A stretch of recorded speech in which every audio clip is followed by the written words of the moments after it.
प्रिय साथियों, मैं VK Dogra astrology in practice से आज आपको जो है केतु का जो तीसरा नक्षत्र है यानी कि मूल नक्षत्र उसके बारे में आपको बताऊंगा। केतु के पहले दो नक्षत्र अश्विनी और मघा के बारे में मैं आपको ऑलरेडी बता चुका हूँ। और ये तीसरा नक्षत्र जो मूल नक्षत्र है ये राशि चक्र में 19वां नक्षत्र आता है।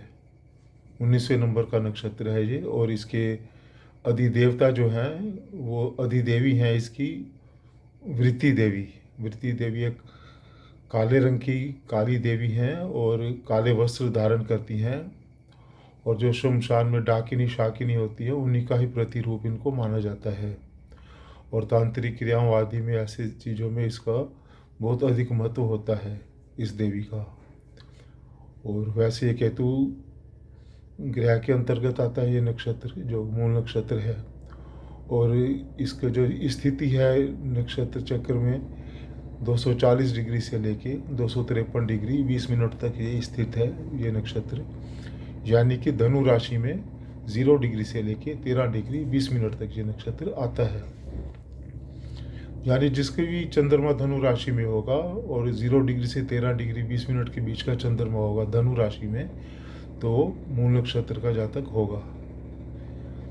मूल नक्षत्र के जातक जो है बड़े अच्छे नेचर के, विनम्र स्वभाव के, मध्यम कद के, बहुत सुंदर होते हैं, शांत स्वभाव के होते हैं। लेकिन जो मूल नक्षत्र है ये भी गंडमूल नक्षत्रों में काफ़ी एक स्ट्रांग गंडमूल नक्षत्र माना जाता है।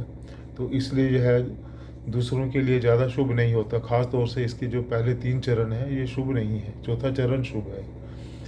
अगर पहले चरण का मूल नक्षत्र का जातक होता है यानी कि चंद्रमा पहले नक्षत्र प्रथम चरण में है तो उसमें क्या होगा कि जातक के दादा दादी दादा को जो है घातक सिद्ध हो सकता है। और अगर दूसरे चरण में है तो जातक के माता पिता को घातक सिद्ध हो सकता है। और अगर तीसरे चरण में है तो जातक के भाई बहन मामा आदि के लिए घातक सिद्ध हो सकता है। और अगर चौथे चरण में है तो जातक के खुद के लिए 4 वर्ष तक इसके लिए घातक होता है, लेकिन 4 वर्ष के बाद जातक बहुत ही भाग्यवान हो जाता है। तो ये कुल मिलाकर इस तरह से केतु नक्षत्र के बारे में कहा जा सकता है।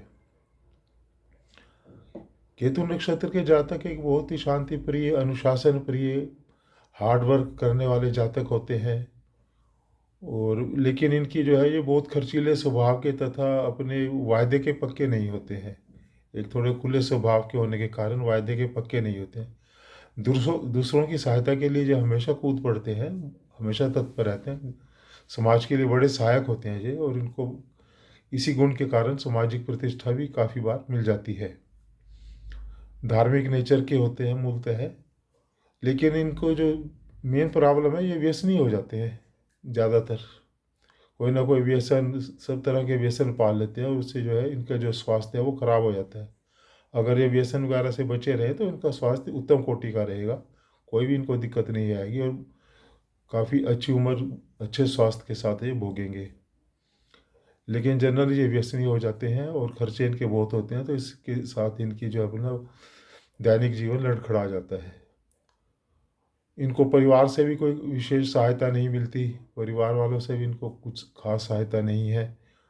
हाँ, इनकी पत्नी इनके लिए सहायक होती है, ठीक ठाक होती है, संतुलित वैवाहिक जीवन रहता है इनका। और पत्नी इनकी सुंदर होती है, गुणवान होती है, तो इनका पूरा साथ देने वाली होती है।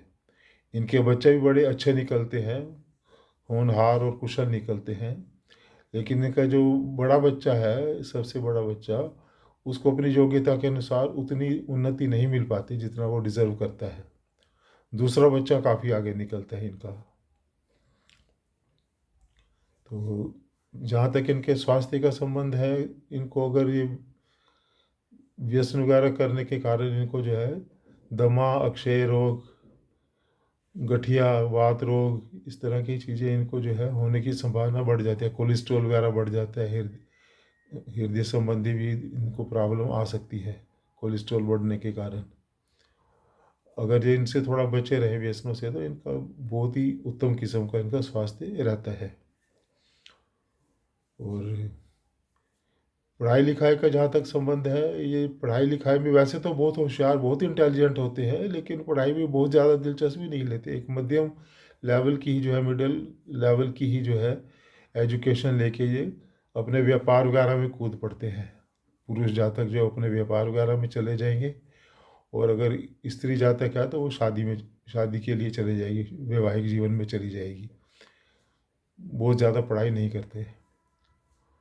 और ये जो जातक है इसके मूल नक्षत्र, ये ज़्यादातर अपना व्यवसाय करना ही पसंद करते हैं। अपना व्यवसाय, प्रोफेशनल सेल्फ एम्प्लॉयड या कोई अपना छोटा मोटा बिजनेस वगैरह करते हैं, उसी में इनको ज़्यादा सूट भी इनको यही करता है।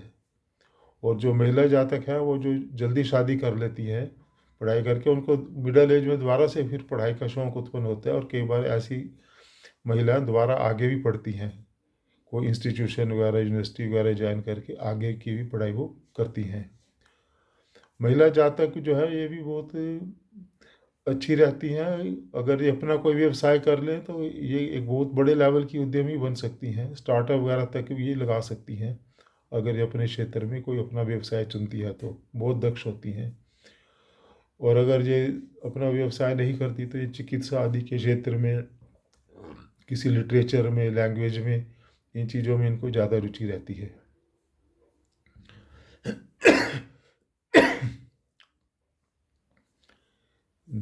ज़्यादा रुचि रहती है। तो यही नहीं नटशेल हम था सारा इनके बारे में। अब हम देखेंगे कि इस नक्षत्र में चंद्रमा हो तो उस पर अन्य ग्रहों की दृष्टि इन पर क्या क्या प्रभाव डालेगी।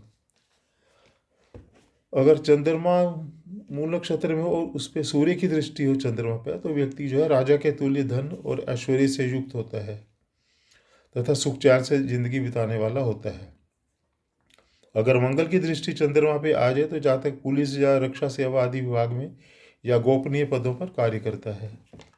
अगर बुध की दृष्टि हो तो व्यक्ति बहुत सारे नौकरों वाला ज्योतिषी, इंजीनियर, वास्तुकार या शिल्पी होता है।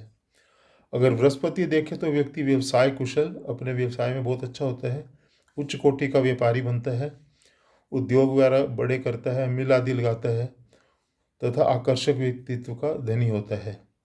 अगर शुक्र देखे तो व्यक्ति अच्छी संतान वाला, धार्मिक, धनवान और राज्य मंत्री, मिनिस्टर वगैरह भी हो सकता है। अगर शनि की दृष्टि हो तो जातक क्रूर नेचर का हो जाता है, उच्च स्तर की शिक्षा से युक्त, शास्त्र ज्ञानी और कट्टर धार्मिक होता है।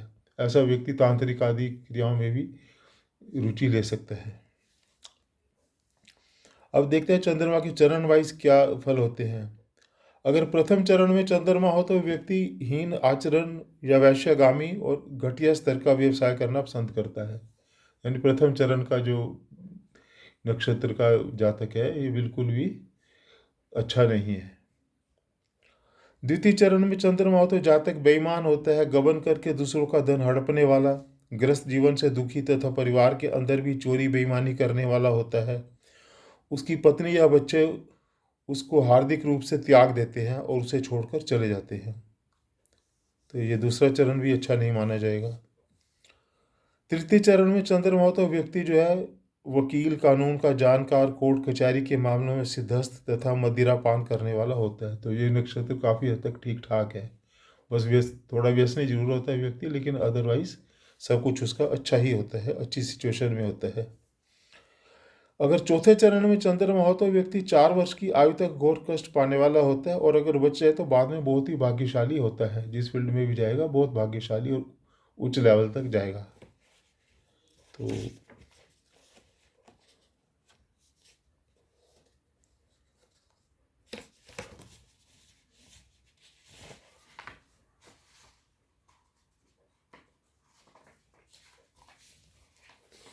इसके साथ ही कुछ एक विशेष चीज़ें और भी बताई गई हैं इसके मूल नक्षत्र के बारे में चंद्रमा के। अगर चंद्रमा प्रथम चरण में हो तो व्यक्ति के पास अनेक मकान, आवास होते हैं। किसी की वसीयत के सौभाग्य से वह ऐश्वर्यवान हो जाता है। ऐसे आदमी को वसीयत में काफ़ी कुछ अच्छा मिल जाता है और उसके बाद एक से ज़्यादा मकान वगैरह हो सकते हैं। परंतु 35 वर्ष की आयु के बाद वह अपने खोए धन को पुनः प्राप्त कर लेता है। उसे जो भी घाटा घूटा पड़ा होता है शुरू की ज़िंदगी में, उसको सारा रिकवर कर लेता है। 35 साल की उम्र के बाद काफ़ी अच्छी स्थिति में आ जाता है, जिसका प्रथम चरण में चंद्रमा होता है। अगर दूसरे चरण में हो तो व्यक्ति धन और ऐश्वर्य से परिपूर्ण राज्य मंत्री अथवा समकक्ष पद पर सुशोभित होता है। तृतीय चरण में हो तो व्यक्ति धन ऐश्वर्य से युक्त होते हुए भी भयंकर रोगों का शिकार हो जाता है। भारी शल्योचार के बाद उसका जीवन बच जाता है। चतुर्थ चरण में होता व्यक्ति अति भाग्यवान छोटे से पद से उठकर बड़ा बनने वाला, पारिवारिक संकट से युक्त उलझनों और दुर्भाग्यपूर्ण घटनाओं का शिकार भी ऐसा व्यक्ति हो जाता है। इसके साथ ही अगर प्रथम चरण में जन्म हो व्यक्ति का मूल नक्षत्र के और उस दिन रविवार पड़े यानी कि संडे पड़े तो पिता या ससुर की तत्काल मृत्यु हो सकती है। और अगर दूसरे चरण में विवाह हो, दूसरे चरण के मूल नक्षत्र का जातक हो और जब भी उसका विवाह हो तो माता या सास को घातक होता है ऐसे जातक। तृतीय चरण में जन्म हो तो व्यक्ति को घोर आर्थिक कष्ट होता है। उसके माता पिता उसके जन्म के बाद दरिद्र हो जाते हैं, माँ बाप पे भारी होते हैं। तीसरे चरण का जो जातक है।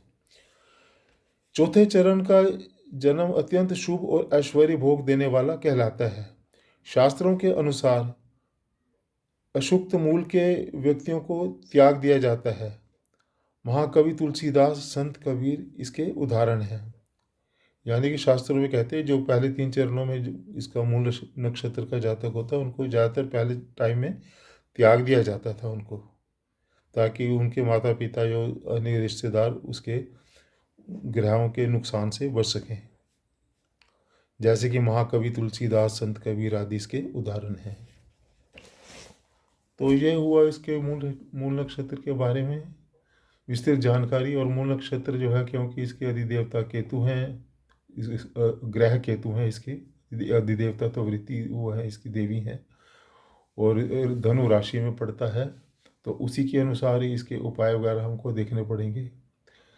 सामान्यतः अगर गणेश की पूजा की जाए और सोना धारण किया जाए, बाएं हाथ की उंगली में सोने की अंगूठी धारण की जाए और हनुमान चालीसा आदि का पाठ किया जाए, हनुमान की पूजा और गणेश चालीसा और हनुमान चालीसा ये दोनों अगर की जाए, और केतु की चीज़ों का कुछ दान वगैरह करते रहें बीच बीच में, जैसे भी केतु की चीज़ें, काला सफ़ेद कंबल, काले सफ़ेद कुत्ते को रोटी डालना या सतनाजा वगैरह दान करना स्वास्थ्य के लिए, तो इसे आपका इसके काफ़ी अशुभ प्रभाव आप कम कर सकते हैं और अच्छा जीवन व्यतीत कर सकते हैं। तो आज इतना ही था। तो हमारे इस चैनल को जो है आप सब्सक्राइब करो, इसको शेयर भी करो दूसरों के साथ, और लाइकिंग वगैरह भी अपनी देते रहो, ताकि हम आगे और भी आपके लिए कुछ और अच्छी अच्छी चीज़ें लेके आते रहें। धन्यवाद।